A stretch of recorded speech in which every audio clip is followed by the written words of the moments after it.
quant à la prise en charge éducative et le suivi des patients pendant les symptômes persistants suite à une infection Covid.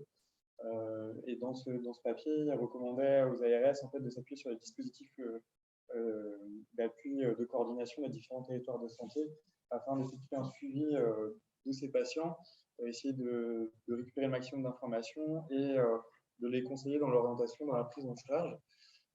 Cette prise en charge devant essayer de se faire sur donc, 3 niveaux, avec un premier niveau d'accès qui se base sur les médecins généralistes et les paramédicaux libéraux pour des patients qui ont des symptômes assez légers et peu nombreux. Pour des patients ayant des symptômes déjà plus marqués, avec un retentissement un peu plus important, il était conseillé une orientation vers les hôpitaux pour avis infectiologue et puis une prise en charge au sein des maisons sport santé. Enfin, pour les patients ayant des symptômes beaucoup plus complexes, une orientation vers la prise en charge en SSR était préconisée. Donc en fait, tout s'organise autour d'une RCP qu'on tient mensuellement. Donc la RCP, il y a nous qui participons, il y en a Dias Aldani, il y a un sport qui est souvent là, il y a un pneumologue qui a participé, un cardiologue, un enseignant en activité adaptée. Les dossiers sont présentés par c'est les médecins généralistes qui renseignent, une fiche qu'on appelle, ou bien des spécialistes, ou bien nous-mêmes, ou bien les patients eux-mêmes peuvent contacter la plateforme Appui Santé et on discute des sujets entre nous et en fonction de la sévérité du tableau, on les oriente au niveau 2 ou au niveau 3. Bilan d'activité pour l'instant, donc on a commencé en décembre. Initialement, les RCP ont présenté que 2 ou 3 dossiers. Après, il y a eu une communication vers les médecins généralistes. Et donc maintenant, on est plus victime de notre succès. On présente un peu plus d'une dizaine de dossiers par mois. Majorité de femmes, 33 femmes pour 9 hommes, âge moyen de 46 ans. Et parmi les 42 dossiers staffés, il y en a 5 qui ont été orientés en prise en charge rééducative chez nous. Alors, notre pôle de réadaptation, il est sur 3 sites. La rééducation neurologique, c'est à Quimper, et la rééducation du travail Maël, c'est à Concarneau. Il y a un projet en 2023 de mutualiser tout, ce qui sera plus simple pour prendre en charge ces patients. Alors maintenant, on va vous parler donc de la prise en charge et du processus éducatif qui a été mis en place. Donc, une fois que les dossiers ont été validés en RCP et ont été orientés vers la prise en charge en SSR, les patients, nous, on les dispatche soit sur le site de Quimper en rééducation neurologique, soit sur le site de Concarneau sur la filière à la base locomoteur, en fonction des symptômes, forcément, puisqu'on n'a pas les mêmes ressources paramédicales. Donc, les patients avec profil neurocognitif vont aller sur Quimper et les autres, en gros, avec symptômes plus cardio-respiratoires, on va dire, ou autres, vont venir sur Concarneau. Avant de venir, il y a forcément un bilan complémentaire minimal qui est demandé, avec notamment pour les patients ayant des profils neurocognitifs, un bilan neuropsychologique systématique à l'admission. Et puis, pour les patients ayant des symptomatologies cardiovasculaires ou respiratoires, un minima EFR, scanner thoracique, un ECG de repos pour les palpitations, et après, en fonction des consultations de cardiologie ou de pneumologie. Donc, le format, en fait, c'est une hospitalisation de jour, une durée de 4 à 8 semaines, avec des prises en charge qui se font 3 demi-journées par semaine. Pourquoi ce format-là? Tout simplement parce qu'on a décidé de se baser sur les recommandations qui sont faites pour la prise en charge du reconditionnement à l'effort, qui sont en moyenne d'effectuer une vingtaine de séances de réentraînement à l'effort. Donc, selon les schémas, c'est souvent 5 journées par semaine pendant 4 semaines, ou alors plutôt 6 à 7 semaines, 3 journées par semaine. À la demi-journée, parce que ce sont des patients qui sont fatigués et fatigables, et c'est souvent très difficile pour eux de maintenir une journée entière d'attention sur les différentes activités proposées. Enfin, il faut savoir donc que la filière a été créée avec des moyens constants, c'est-à-dire que la prise en charge de ces patients se fait aux dépens des autres filières de rééducation neurologique et de rééducation locomoteur, ce qui fait qu'on a la possibilité malheureusement d'accueillir uniquement un patient en même temps sur chaque site. Comment ça se passe une prise en charge chez nous, rééducative? Donc, c'est une prise en charge pluridisciplinaire. Il y a une première semaine où on fait le bilan des déficiences des patients. À l'issue de cette première semaine, on se réunit avec l'équipe et on propose des objectifs qui sont des objectifs de séjour. On communique aux patients. Ça, c'est vraiment hyper important dans notre prise en charge, d'avoir des objectifs clairs dès le début pour savoir où on va. Et puis, il y a toujours une synthèse hebdomadaire en équipe pour voir comment on avance. Alors, en ce qui concerne la prise en charge en kinésithérapie, comme ça a été dit précédemment, le symptôme vraiment maître, c'est vraiment l'asthénie, la fatigue et la fatigabilité. Ce sont des patients qui, pour la plupart d'entre eux, en tout cas jusqu'à présent, erraient depuis plusieurs mois et donc sont vraiment ancrés dans un déconditionnement important. Donc, la prise en charge majeure à mettre en place, c'est vraiment le travail de réentraînement à l'effort.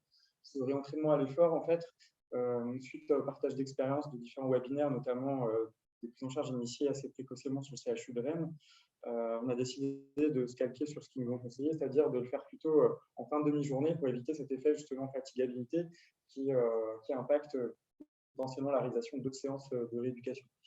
Ce réentraînement à l'effort, il est fait plutôt en fractionné parce qu'on sait que c'est mieux toléré que l'intensité continue. D'une part, le patient il peut gérer son fractionné et d'autre part, il y a les patients qui sont douloureux. Ils arrivent mieux à suivre en fait, ce mode de réentraînement que l'intensité continue. Ensuite, bien sûr, il y a les symptômes respiratoires. Pour ceux qui présentent ce type de symptômes, on va faire un travail spécifique en kinésithérapie respiratoire avec un travail de contrôle du flux ventilatoire, un travail d'apprentissage de ce qu'on appelle de la respiration carrée avec des temps d'apnée entre les temps d'inspiration et d'expiration qui doivent être à peu près équivalents. Un gros travail sur la gestion des émotions et le contrôle émotionnel, puisque on sait très bien que les deux sont liés. À partir du moment où on a un contrôle émotionnel qui est amélioré, alors le contrôle de la ventilation s'améliore. Et c'est fait progressivement d'une phase de repos vers une phase ensuite pendant l'activité. On fait aussi un travail fonctionnel basé sur les demandes des patients en fonction de leur invalidité. Est-ce qu'ils sont plus gênés pour la marche? Quel type de marche? Est-ce qu'ils sont plus gênés pour utiliser les escaliers? Donc ça, c'est vraiment pour les aider de façon vraiment très pratico-pratique. Après, il y a différentes activités que je passe. Et enfin, le kinésithérapeute, il intervient aussi sur la préparation du maintien de l'activité physique post-séjour avec la mise en place d'un programme d'auto-rééducation que le patient va maintenir soit via des fiches d'exercice, soit via une plateforme dédiée avec différentes activités. Nous, on utilise la plateforme Axomove avec des petites vidéos qui sont assez ludiques. Alors, les ergothérapeutes, ils travaillent vraiment avec des mises en situation. Par exemple, on a une patiente qui était infirmière en EHPAD. Donc, en EHPAD, c'est une infirmière qui traite des patients. Et donc, elle était en arrêt de travail depuis plus de 6 mois. Donc, on voulait vraiment la mettre en situation sur réalisation de piluliers. Vous pouvez parler un peu plus fort? Oui, ok. Ah, merci. Donc, on fait des mises en situation avec les ergothérapeutes. Par exemple, on avait une patiente qui était infirmière en arrêt de travail. Et c'était très important qu'on puisse savoir comment elle pouvait gérer un pilulier, parce qu'elle avait une grosse plainte de troubles de l'attention, de fatigue. Et c'était assez intéressant cette mise en situation, parce qu'on s'est rendu compte qu'en fait, elle avait très bien géré la lecture des ordonnances, la réalisation des piluliers, donc ce n'était pas du tout neurocognitif le problème, elle était assez performante. Par contre, c'était une fatigue sur la station debout, et c'était plutôt ça qui la gênait. Si elle avait pu reprendre le travail, on aurait pu préconiser qu'elle puisse faire ses piluliers assises ou des choses comme ça, mais malheureusement, il y avait d'autres choses plus compliquées. Le travail des activités de la vie journalière, donc c'est vraiment le travail d'autonomie. Toi, tu as eu une patiente qui ne réussissait plus à s'habiller, mettre ses chaussures, se coiffer, donc il y a eu vraiment un travail spécifique là-dessus. Nous, en rééducation neurologique, on est beaucoup confrontés à des fatigabilité d'origine neuro assez importante. Donc, on a des ateliers thérapeutiques pour ça. Et donc, on a inclus nos patients dedans. Et puis, on a pu faire vraiment, avec les ergothérapeutes, un travail sur la gestion de fatigue, qui est vraiment une des plaintes principales de ces patients-là.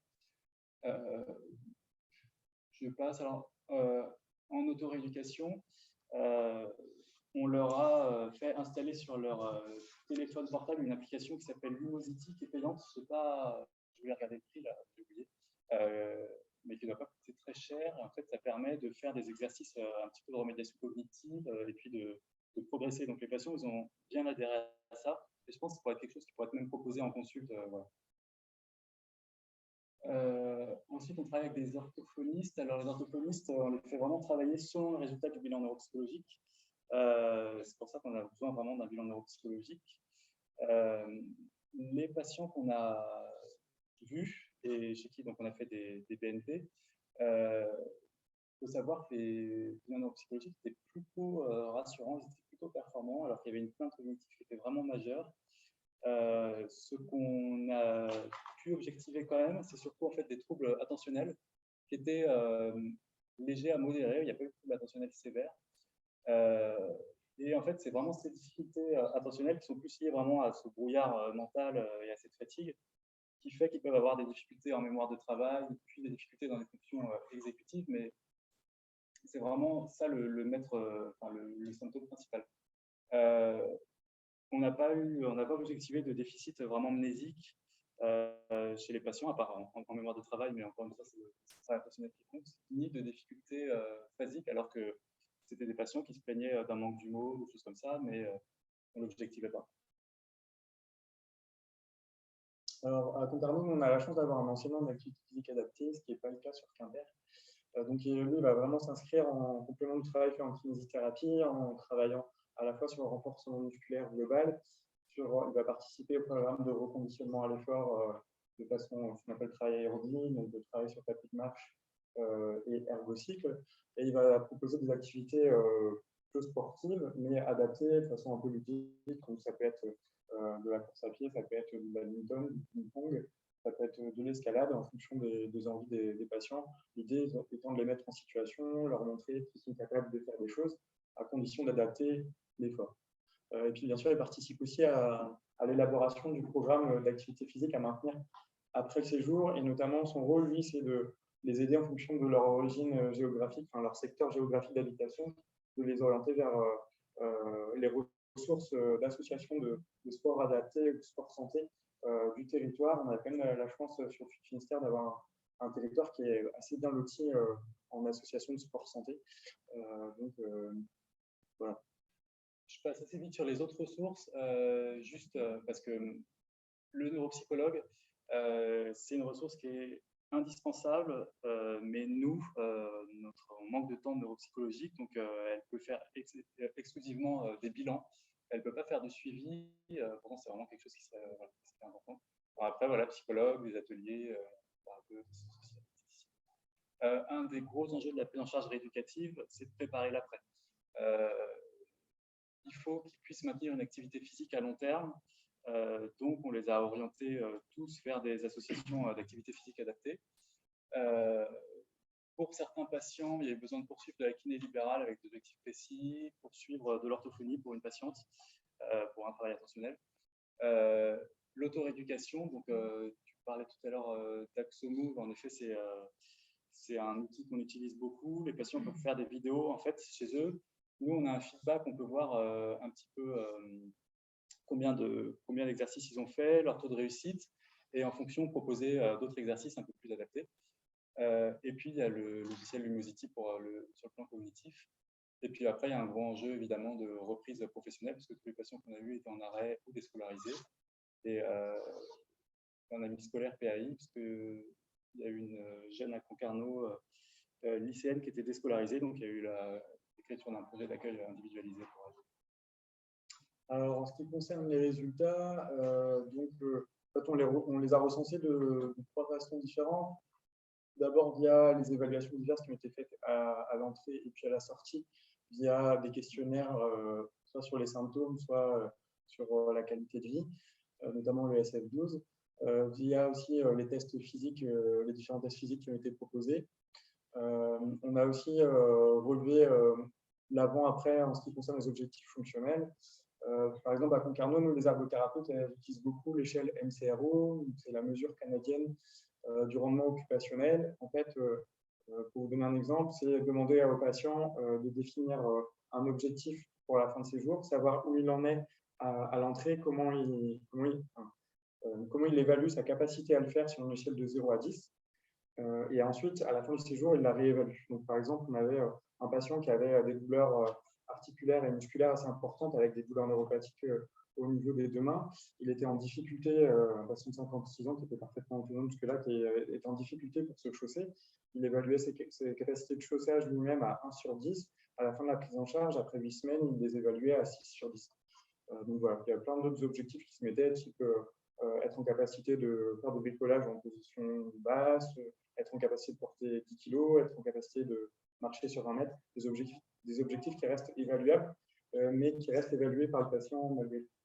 Enfin, on renotait aussi tout ce qui était, bien sûr, échelle verbale, ressenti du patient, les verbatims, tout ce qui était doléance lors d'entretien de sortie. Alors, les résultats. Globalement, ils ont été positifs. C'est-à-dire que les patients ont été plutôt très satisfaits de leur prise en charge et ils ont trouvé une amélioration pour la majorité des paramètres pour lesquels ils présentaient vraiment des plaintes. Il y a un contraste qui est intéressant entre le ressenti du patient et les échelles d'évaluation finale, qui peut aller dans un sens ou dans l'autre. On a des patients qui n'ont pas trouvé de bénéfice en termes de fatigue, alors que l'échelle de fatigue qu'on utilisait, qui est l'échelle de Pichot, était diminuée de 40%, donc vraiment quelque chose qui normalement est très significatif, mais le patient ne trouvait pas de... Voilà. Ou au contraire, on a un patient qui avait trouvé une grande amélioration en termes de santé physique, et puis son SF12, donc sa qualité de vie, son score, c'était son score physique qui était très, très altéré, qui ne va plus altéré qu'à l'entrée. Donc ça pose vraiment la question, en effet, comme on l'a vu avant, de l'utilisation des échelles chez ces patients-là avec des troubles assez polymorphes. Je pense que non seulement est-ce qu'elles sont validées, et puis au moment où elles sont faites, parce que c'est des patients qui présentent une grande fatigabilité, une fluctuation des symptômes, en fonction du moment où elles sont réitérées, ça ne va pas forcément les mêmes logiques. Donc voilà, ce n'est pas un outil très bien pour les évaluer. Quelque chose d'intéressant dans nos résultats, c'est qu'on a eu quand même une amélioration systématique des paramètres d'entraînement à l'effort. C'était quand même un des objectifs principaux. C'était sur ça qu'on avait axé notre éducation. Donc ça, c'est plutôt bien. Et puis chez les patients qui présentaient des douleurs, ils ont tous décrit une diminution de l'intensité des douleurs qui s'est traduite par une diminution de la consommation antalgique. Plutôt bien. De façon globale, on a remarqué que les patients étaient tous motivés et impliqués dans leur prise en charge. Une des particularités constatées aussi bien à Quimper qu'à Concarneau, c'est que sur la période initiale de prise en charge, sur le premier mois, en fait, il y avait une phase de découragement avec vraiment pas de symptômes. Moi, pour le premier patient, c'était vraiment flagrant, au point qu'à 4 semaines, je commençais à me dire est-ce qu'on va poursuivre ou pas. Et en fait, pour tous ces patients-là, passé le premier mois, ça y est, il y a un déclic qui se passe, qui a probablement aussi un effet du réentraînement à l'effort. Ils commencent à se rendre compte qu'ils sont capables de faire des choses. Et donc, ça a un réel impact à la fois psychologique, mais aussi sur les capacités physiques. Il le rapporte même si encore une fois, sur les échelles HAD, anxiété, dépression, ça ne ressort pas toujours. Les verbatims le disent bien, je note une amélioration de 50%, je me sens beaucoup mieux, c'est flagrant, il n'y a que du positif. Ils ont tous repris diverses activités en fait. Il y a une patiente qui est passée à Quimper qui a pu reprendre à l'issue du séjour son activité professionnelle à mi-temps, alors que c'était une dame qui avait qui était assistante administrative avec beaucoup de tâches, de flexibilité mentale, des appels téléphoniques en permanence. Elle a pu reprendre son activité. La plupart ont pu reprendre des activités de loisirs, qu'elles soient sportives ou non, de type marche, pratique du vélo, des activités type jardinage. Et puis, ils relataient tous aussi une meilleure implication dans leur entourage, que ce soit les contacts avec la famille ou avec leur entourage amical. Et aussi le retour de leur entourage qui était positif.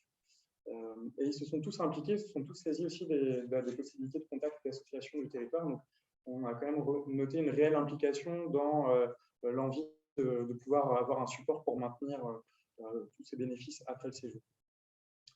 Donc, de façon globale, pour l'ensemble des 5 patients qui sont passés, on a vraiment constaté un effet tremplin avec des patients initialement qui étaient vraiment ancrés dans la spirale du déconditionnement, qui avaient peur de bouger, et petit à petit qui ont repris confiance. Ils ont réinitié un cercle vertueux et ils ont constaté qu'ils étaient capables de faire des choses et qu'ils étaient capables d'aller mieux aussi, et que les symptômes étaient ressentis différemment. Donc ça, c'est vraiment l'élément positif avec vraiment de l'espoir à la sortie du séjour, sachant que, comme on leur dit, à chaque fois, ce n'est que un début. Alors, on va peut-être passer un peu vite. On voulait faire un petit topo sur ce qui serait une prise en charge rééducative idéale pour ces patients-là. Nous, ce qui nous semble le socle indispensable, c'est kiné, ergo, neuropsycho, psycho, APA, et puis voilà, des partenariats médecins du travail chargés d'insertion professionnelle pour tout côté réinsertion après. Je passe assez vite. Alors après, on nous avait demandé de faire une transposition par rapport aux symptômes prolongés post-Lyme. Alors, chose à signaler, on n'a pas beaucoup de patients avec des symptômes prolongés post-Lyme en rééducation. Mais comme c'est quand même des tableaux cliniques similaires, on peut voilà, proposer des choses. Donc, c'est tous les deux des tableaux polysymptomatiques chroniques avec des physiopathes non élucidés, un côté aussi un côté fonctionnel aussi, avec une plainte dans la fatigue, un déconditionnement à l'effort, des troubles cognitifs. C'est des patients, en tout cas pour les patients Covid qu'on a accueillis, qui sont un petit peu déroutants au début par les plaintes qui... On n'entend rien, je suis désolée, mais on Ah, pardon. Okay. C'est des patients qui sont un petit peu déroutants au début. Je m'excuse parce que ça me concerne et j'entends rien. Ok. Ah, c'est bien de le dire. C'est des patients au début qu'on a trouvé un peu déroutants parce qu'il y a beaucoup de symptômes, c'est très polymorphe, donc c'est un petit peu dur pour nous de cibler la demande, cibler les objectifs. En tout cas, dans ce qui concerne la prise en charge rééducative, il y a une place centrale vraiment du réentraînement à l'effort et de l'activité physique chez ces patients-là pour, comme tu disais, reprendre un cercle vertueux et lutter contre ce déconditionnement qui a plein de conséquences. Nous, en rééducation, d'habitude, on a plus l'habitude de travailler d'abord sur la déficience. Par exemple, un patient qui fait un AVC, donc avec un déficit moteur, on va vraiment travailler sur le déficit moteur. C'est des statistiques, on va lutter contre la spasticité en vue de gagner de la fonction. Et voilà, on gagne comme ça.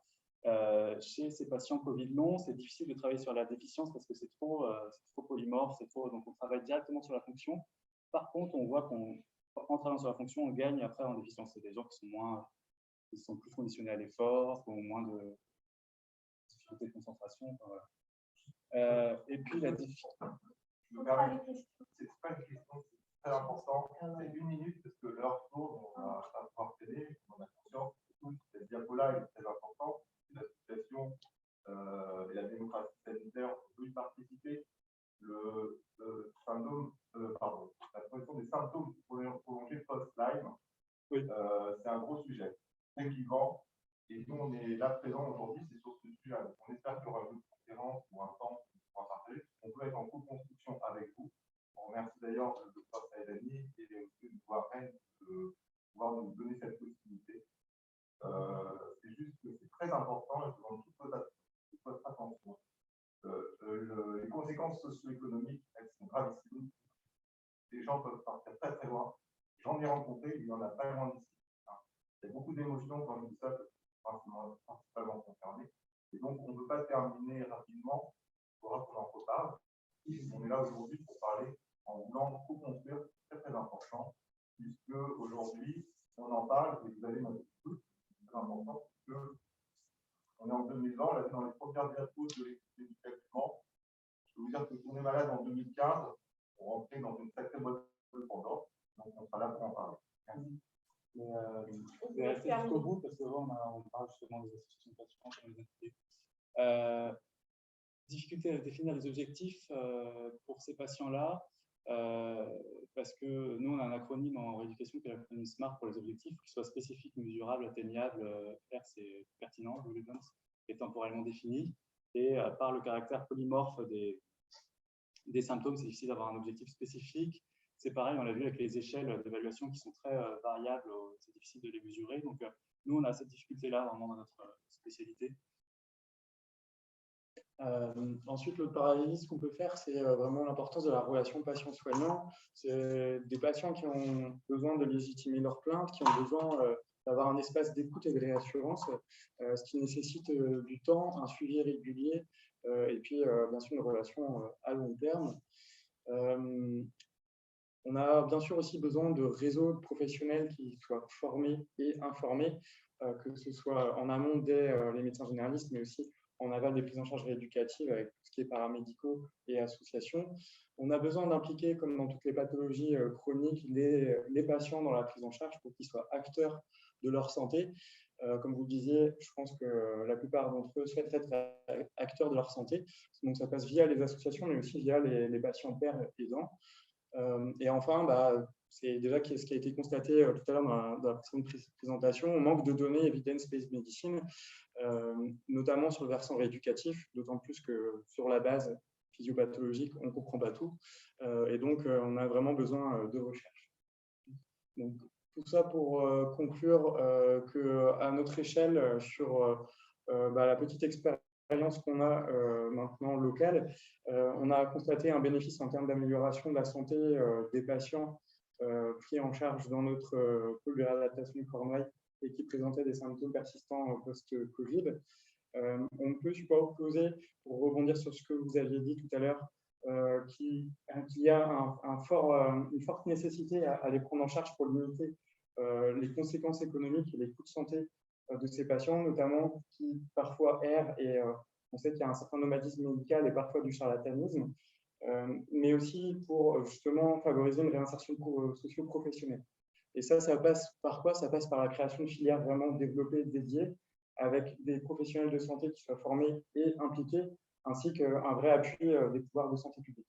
Encore une fois, nous, je le redis, on est obligé de mettre la filière à moyens constants, donc ça dépend d'autres patients à côté, et malheureusement, ça, on ne peut que le déplorer. C'est déjà très, très rassurant de l'entendre.